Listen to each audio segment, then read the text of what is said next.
Lady counsellor भी हैं, उनका नाम अशोक गोवंशी है। हम लोग दोनों वहाँ पर काउंसलिंग करते हैं और पूरा रिकॉर्ड हमारे यहाँ जो रहता है काउंसलिंग का वो पूरा गोपनीय रहता है, क्योंकि वो सेक्शन ही हमारा पूरा गोपनीय है।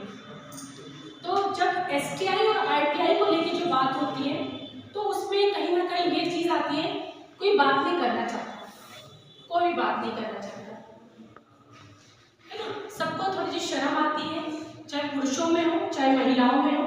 ये चीज़ थोड़ा सा उन लोगों को लगता है कि ये सब्जेक्ट नहीं है बात करने का, हर चीज़ में झिझक आती है उनको, क्योंकि जहाँ STI को लेकर इंग्लिश में उसको STI बोल दिया है, यदि हम हिंदी में बोलते हैं तो किसी प्रकार का यौन रोग या दुग्ध रोग, जब यहाँ पर ये नाम आता है तो स्वाभाविक बात है थोड़ी शर्माहट आती है।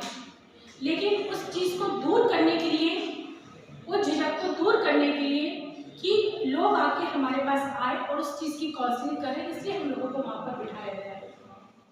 हमारे पास महिलाएं भी आती हैं, पुरुष भी आते हैं, दोनों अपनी अपनी अलग अलग समस्या को लेकर आते हैं। यहाँ पर सिर्फ महिलाओं को परेशानी नहीं होती, पुरुषों को भी समस्या होती है, तो वो यहाँ आकर अपना एक सही डॉक्टर से उनका ट्रीटमेंट हो जाए, हम यही चाहते हैं। और HIV को लेकर वो सेफ रहे, सुरक्षित रहे, हमारी कोशिश पूरी रहती है। सबसे पहले आपको बताना चाहूँगी यौन रोग। यौन रोग कैसे फैलता है और वो क्या है? असुरक्षित दो पार्टनर असुरक्षित जब यौन संबंध बनाते हैं, उसके कारण यौन रोग फैलता है। यौन रोग जो होता है STI, sexual transmission infection, sex के द्वारा जो इन्फेक्शन होता है उसको हम STI बोलते हैं। RTI, रिप्रोडक्टिव ट्रांसमिशन इन्फेक्शन, प्रजनन नलिका द्वारा जो इन्फेक्शन होता है उसको हम RTI बोलते हैं। STI अलग है, RTI अलग है। सेक्सुअल रोग के कारण जो इन्फेक्शन होता है वो STI कहलाता है, और जो हाइजीन मेंटेन नहीं कर पाते, प्रजनन नलिका के द्वारा जो स्वच्छता नहीं रख पाते, उसके कारण जो इन्फेक्शन होता है वो RTI होता है। इसलिए ये दोनों को मैं आपको अलग अलग करके इसलिए बता रही हूँ, क्योंकि जो स्कूल वाले बच्चे होते हैं वो RTI को लेकर ही आते हैं। RTI की समस्या को लेकर बच्चे आते हैं। आप भी जब हमारे स्कूल में जाओगे, स्कूल में जब पढ़ाओगे, हो सकता है बहुत सारे बच्चों को, बच्चियों को ये इन्फेक्शन होता है, वो आपके पास आकर शेयर करेंगे। STI और RTI का दोनों का अलग अलग बताने का मेरा ये था कि आप लोगों को ये पता होना चाहिए कि ये दोनों रूट अलग अलग हैं। और जब यौन रोग, गुप्त रोग जो होता है उसमें बहुत सारे नुकसान भी हैं, महिलाओं को भी और पुरुषों को भी। जिस तरह महिलाओं में बांझपन की समस्या है, उसी तरह पुरुषों में बांझपन की समस्या आती है। बार बार गर्भपात होना, आपने देखा होगा कि बहुत सारी महिलाएं बताती है कि बार बार एबॉर्शन हो गया, बार बार कहीं ना कहीं इन्फेक्शन के कारण भी बार बार गर्भपात होता है। जो डिलीवरी होती है उसमें बच्चा सही नहीं रहता, बच्चा मरा हुआ पैदा होता है, या बच्चे में मानसिक विकृति आती है ये इन्फेक्शन के कारण। और कहीं ना कहीं हम HIV को लेकर भी हम ये इन्फेक्शन के कारण भी जो HIV का खतरा है 8 से 10 गुना बढ़ जाता है STD को लेकर, STI को लेकर। तो पुरुष जो अपनी समस्या बताते हैं वो ये बताते हैं कि लिंग में बार बार खुजली हो रही है, सूजन हो रही है, बार बार पेशाब हो रही है, और पेशाब के दौरान जलन या दर्द भी हो रहा है, और लिंग में मवाद बह रहा है, मतलब एक तरह का सफेद पानी जैसा निकल रहा है, और गुप्त अंगों के आसपास घाव एवं छाले आ गए और गांठें आ गई। ये सारी समस्या पुरुष अपनी बताते हैं, उसी तरह महिलाएं भी अपनी ये समस्या बताती हैं कि हमको ऐसा ऐसा हो रहा है कि पेशाब के दौरान हमें जलन हो रही है, गाढ़ा एवं बदबूदार पानी जा रहा है, पेट के नीचे की तरफ में दर्द बना हुआ है, और घाव एवं छाले हो गए और गांठ बन गई है, और संबंध बनाने के दौरान हमें दर्द भी होता है। ये सारी समस्या आपको एक महिला एक पुरुष के दौरान ये सारी दोनों कंप्लेंट हमारे पास आती है काउंसलिंग के दौरान। हम उसके लिए कहते हैं कि जो शिक्षित डॉक्टर है उसके पास जाकर अपना इलाज करवाएं। इसके लिए दवाइयाँ उपलब्ध हैं, वो दवाइयाँ डिस्ट्रिक्ट हॉस्पिटल में हमारे पास कमरा नंबर 34 में है। हमारे पास प्रशिक्षित डॉक्टर जयेश ककोड़िया, वो इसी के डॉक्टर हैं जो सही में इलाज करते हैं और एक सही ट्रीटमेंट वो एक मरीज को दे देते हैं। और ये सारी किटें हमारे पास उपलब्ध हैं, जो STI RTI किट है, जो ये कलर प्रोटेक्ट में आती है। तो जो डॉक्टर जिस तरह का STD होता है उसी तरह का वो किट लिखते हैं, तो ये किट हमारे यहाँ मिल जाती है। ये सारी किटें हमारे यहाँ उपलब्ध है। इससे वो जो STI का इन्फेक्शन होता है वो बहुत हद तक ठीक हो जाता है। एक टेस्ट होता है हमारे यहाँ जिसको हम बोलते हैं VDRL। HIV टेस्ट आपने सुना है, सभी ने सुना है। उसी के साथ एक और टेस्ट होता है VDRL, जिसको सिफिलिस टेस्ट कहा जाता है। उसमें यदि किसी व्यक्ति या किसी महिला को यौन गुप्त रोग है, यदि उस जांच में उस महिला की रिपोर्ट पॉजिटिव आती है तो उसका ट्रीटमेंट, वहाँ पे इंजेक्शन है, वो ट्रीटमेंट देकर उस महिला को हम सुरक्षित करने की पूरी कोशिश करते हैं। लेकिन तब जब वो हमारे पास अपनी कंप्लेंट लेकर आती है, काउंसलिंग में हमको ऐसा लगता है उसकी जांचें ज़रूरी है, तब हम उसकी वहाँ पर जांच करते हैं, तब कोई जाके वो निकल कर आता है, तब उसका वहाँ पर टेस्ट वहाँ पर हमारे यहाँ ICDC में होता है। तो ये दोनों टेस्ट हमारे यहाँ हो जाते हैं। आपको कभी लगता है कि हमें इसकी जरूरत नहीं लगता है, हम टीचर हैं, हमें इसकी जरूरत नहीं, क्या मैडम कुछ भी बता रही, ऐसा नहीं है। मेरे पास सबसे ज़्यादा, यदि मैं रिपोर्ट करती हूँ, मेरे पास सबसे ज़्यादा स्कूल के बच्चे आते हैं मेरे पास प्रॉब्लम लेकर। तो जब वो मेरे पास आ रहे हैं, हो सकता है वो आपसे भी शेयर करेंगे, तो आप उनको बता पाओगे ना कि बेटा वहाँ चले जाओ। फिर हमको ये बताते हैं बेटे ये व्यक्तिगत स्वच्छता एवं साफ सफाई जो बहुत ज़रूरी है, रोज स्नान करना, साथ में अपने गुप्त अंगों की भी साफ सफाई, ये बहुत ज़रूरी है। यदि ये सब साफ सफाई नहीं रहेगी तो हम दूसरे जो संक्रमित चीज़ें हैं उससे बच पाएंगे। महामारी के दौरान लंबे समय तक एक ही कपड़ा हमें इस्तेमाल नहीं करना है।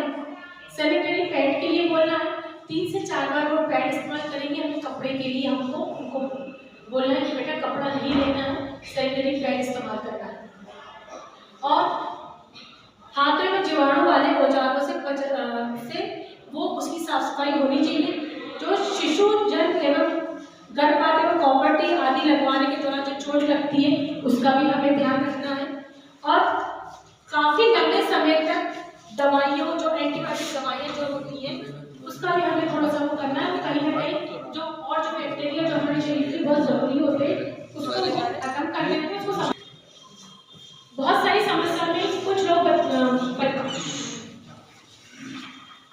लक्षण ये है कि जन्मों में लालियाँ जाती है, छाले और फोड़े फुंसी हो जाते हैं, लिंग में बदबूदार पानी आता है, अंगों में खुजली और जलन होती है, पेशाब के दौरान जलन, दर्द और सूजन में वृद्धि होती है, गांठ का हो जाना, सूजन, स्त्रियों के निचले हिस्से में दर्द और ये सारी समस्या जन्मों में खून आता है। ये सारे लक्षण आमतौर पे, ये सारी समस्या हमको महिला और एक पुरुष आके वहाँ पर कंप्लेंट करते हैं।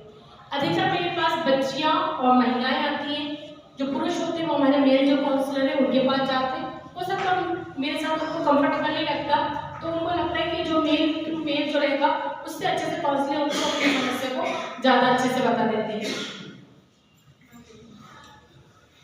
परिणाम ये है कि बांझपन आ जाता है, बार बार गर्भपात हो जाता है, प्रसव के पहले, मतलब समय के पहले प्रसव हो जाता है ना, जन्मजात अपंगता जाती है, दूध में कमी हो जाती है और गर्भाशय में मुख का कैंसर। ये जो पॉइंट है सबसे ज़्यादा महिलाओं में जो बढ़ रहा है बच्चादानी का कैंसर, सुना है आपने? Cervical cancer. सर्वाइकल कैंसर, उसका रूट क्या है? यही तो रूट है उसका, सर्वाइकल कैंसर। कहीं ना कहीं हमको ये इन्फेक्शन है और हम उसको अवॉइड कर रहे हैं, ध्यान नहीं दे रहे हैं, तो हम बाकी चीज़ों की बीमारियों से हम करीब आ गए। ये कितनी खतरनाक बीमारी, पता है? ये जब होती है तो ना इसका शुरुआत में पता नहीं चलता, लास्ट स्टेज में पता चलता है कि ये इन्फेक्शन है। तो बच्चादानी बाहर भी निकल जाएगी, उसके बाद वो इन्फेक्शन अंदर पूरे शरीर को डैमेज कर देता है। तो ये इतना बड़ा, और एक HIV तो कभी खत्म नहीं होगा, जब तक दवाइयाँ खाओगे जब तक इंसान जिंदा रहेगा। ये दोनों इतने खतरनाक इन्फेक्शन है, तो सारा उसका रूट भी यही है। तो ये इन्फेक्शन के कारण ये सारी सब समस्या होती है। तो इसके लिए डिस्ट्रिक्ट हॉस्पिटल में कमर नंबर 15 है, वहाँ पर ये सर्वाइकल कैंसर की। 30 साल से लेकर 60 साल तक की महिलाएं, जिन महिलाओं में ये समस्या, सफेद पानी की समस्या, पेशाब में जलन होती है, छाले हो रहे हैं, पेड़ों में दर्द बना हुआ है, ये सारी बार बार जो महामारी आ रही है और महामारी के दौरान उसको ब्लड की क्लॉटिंग हो रही है, ऐसी महिलाएं यदि आपके घर परिवार में हो, आस पड़ोस में हो, तो उनको कहिए कि डिस्ट्रिक्ट हॉस्पिटल में आकर अपनी कम से कम एक बार अपनी बच्चेदानी की आप अपनी जांच करवाइए। हो सकता है ये बड़े बड़े कैंसर से बचाव कर सकता है यदि समय पर रहते हुए उसका ट्रीटमेंट हो जाएगा और जांच हो जाएगी।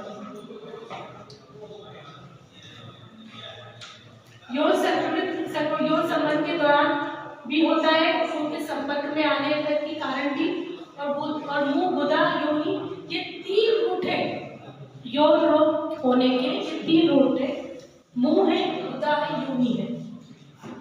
मुंह से भी लोग सेक्स करते हैं, उसके कारण भी गुप्त रोग होता है। गुदा से भी संबंध बनते हैं, उसके कारण भी यौन रोग, गुप्त रोग होता है। और वाला योनि के कारण भी संबंध बनते हैं, उसके कारण भी गुप्त रोग, यौन रोग होता है।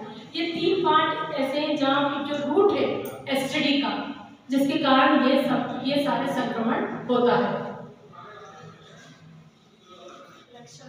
लक्षण भी ये है कि फुंसी होती है, छाले हो जाते हैं, बदबूदार पानी जाता है, खुजली और जलन होती है, बार बार पेशाब का आना और सूजन एवं वृद्धि होना, खून आना, दर्द होना, निचले हिस्से में दर्द होना, पुरुषों में भी सूजन और दर्द की शिकायत। ये सारी समस्या को हमारे पास लेकर बताते हैं, महिला पुरुष बताते हैं, तो हम उनको कहते हैं कि ये हो गया।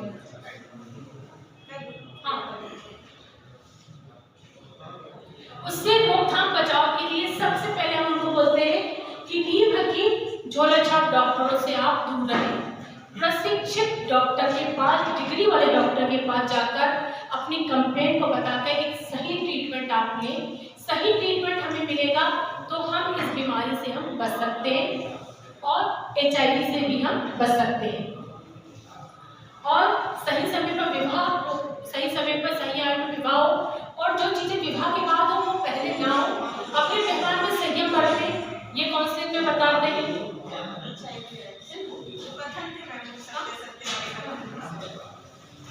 और HIV का बता दिया, HIV को लेकर आपने मैडम से बता दिया है ना?